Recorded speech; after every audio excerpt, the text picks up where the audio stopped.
लोकसभा में हाल ही में पेश किए गए 130वें संविधान संशोधन विधेयक पर राजनीतिक हलचल तेज हो गई। इस बिल के अनुसार गंभीर आपराधिक मामलों में फंसे प्रधानमंत्री, मुख्यमंत्री और मंत्रियों को हटाने का प्रावधान है। विपक्ष इस पर लगातार हमलावर है। शिवसेना यूबीटी सांसद प्रियंका चतुर्वेदी ने इस प्रस्ताव को विपक्ष को कमजोर करने का हथकंडा बताते हुए सरकार पर लोकतंत्र खत्म करने की कोशिश का आरोप लगाया। प्रियंका चतुर्वेदी ने कहा, सभी चाहते हैं कि राजनीति में पारदर्शिता हो और नेता भ्रष्टाचार से दूर रहें, लेकिन सरकार 2014 में किए गए अपने वायदे न खाऊंगा और न खाने दूंगा पर विफल रही। भ्रष्टाचार के नाम पर विपक्षी नेताओं को जेल में डालना और ईडी, सीबीआई, आईटी को बीजेपी मुख्यालय से चलाना सरकार की मंशा स्पष्ट करता है।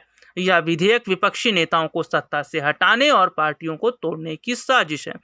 उन्होंने कहा, इस कदम से जेपी नड्डा के लोकसभा चुनाव के दौरान दिए गए बयान वन नेशन वन पार्टी को लागू करने की दिशा में केंद्र सरकार बढ़ रही है। प्रियंका ने दावा किया कि या तो चुनाव आयोग के जरिए या इस तरह के कानून बनाकर सरकार विपक्ष को समाप्त करने की कोशिश कर रही है।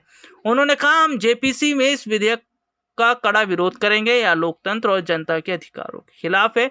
जनता तय करती है कि उनका मुख्यमंत्री कौन होगा और ये कानून उसे विश्वास को कमजोर कर रहा है। प्रियंका ने आगे कहा, जनता का सरकार पर भरोसा पहले ही कम हो गया और अब यह कदम विपक्ष को खत्म करने की मंशा को और उजागर करता है। उन्होंने स्पष्ट किया कि यह विधेयक न केवल संवैधानिक मूल्यों के विपरीत है बल्कि लोकतांत्रिक प्रणाली को भी कमजोर करता है।